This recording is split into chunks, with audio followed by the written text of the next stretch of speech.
हम अपने पापा के साथ व्यवहार कैसा करते हैं। सब कुछ जानते बूझते हुए भी हम अपने पापा के साथ व्यवहार ऐसा करते हैं। दोस्तों नमस्कार। अभी कुछ दिनों से पापा के बारे में कुछ रील्स ऐसी आ रही हैं, जैसे अभी अनुपम खेर जी की एक रील वायरल हो रही है कि 5 साल का बच्चा अपने पापा के बारे में क्या सोचता है, 10 साल का, 15 साल का, 20 साल तक आते आते उसके अपने पापा के बारे में क्या विचार रहते हैं, और 50 साल तक आते आते वो क्या सोचता है। मेन बात ये है कि सोचता तो वो बहुत कुछ है अपने पापा के बारे में। पहले सही होता है, फिर गलत होता है, फिर सही हो जाता है, उसके विचार सही हो जाते हैं। लेकिन मेन बात ये है कि हम अपने पापा के साथ व्यवहार कैसा करते हैं। सब कुछ जानते बूझते हुए भी हम अपने पापा के साथ व्यवहार ऐसा करते हैं कि वो ऐसा लगता है कि हमसे परेशान रहते हैं। मेरे को याद है 30 साल पहले एक लड़का मेरे पास आया था, जब हम उम्र थे, शादी हुई थी नई नई उसकी। कहने लगा कि हम तो अपने पापा से डाइनिंग टेबल पे रात को खाना खाते हैं और वो अपने कमरे में चले जाते हैं, हम अपने कमरे में चले जाते हैं। मैं कहा आप अपने पापा से बात ही नहीं करते?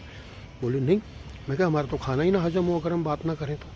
वो कहता नहीं, हफ्ते 10 दिन में कभी एक बार बात होती है। मैं बड़ा हैरान हुआ। लेकिन एक तरफ ऐसे लोग भी हैं जो अपने पापा की हर बात बात में टोकते हैं, हर बात बात में उनको रोकते हैं।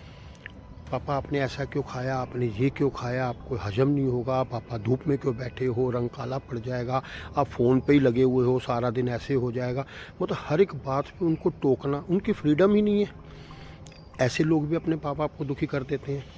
हमने ये देखना है कि कुछ चीज़ें ऐसी हैं जो माँ बाप को अपनी उम्र में उनको फ्रीडम भी चाहिए, अपनी मनमर्जी का उनको खाना पीना, उठना बैठना, हंसना खेलना, यारी दोस्ती, वो भी उनकी होनी चाहिए। हमें अपनी आज़ादी चाहिए तो माँ बाप को भी अपनी आज़ादी चाहिए। कुछ इस तरीके का व्यवहार करो कि उनके जाने के बाद हमें ये मलाल ना रहे कि हमने अपने माँ बाप के साथ कुछ गलत किया है।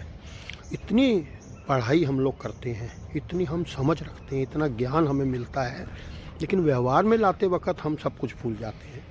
व्यवहार में लाते वक्त अपने आप पे कंट्रोल होना चाहिए, कुछ बातें याद रखनी चाहिए और उन बातों को याद करके ही उसको फिर इम्प्लीमेंटेशन में होना चाहिए, ताकि हमारे आजू बाजू वाले, घर के, परिवार के, समाज के, पड़ोस के सब सुखी रहें, सबको अच्छा लगे। ना कि हर बात में टोका टाकी, रोका राकी, ये नहीं होना चाहिए। जय जय।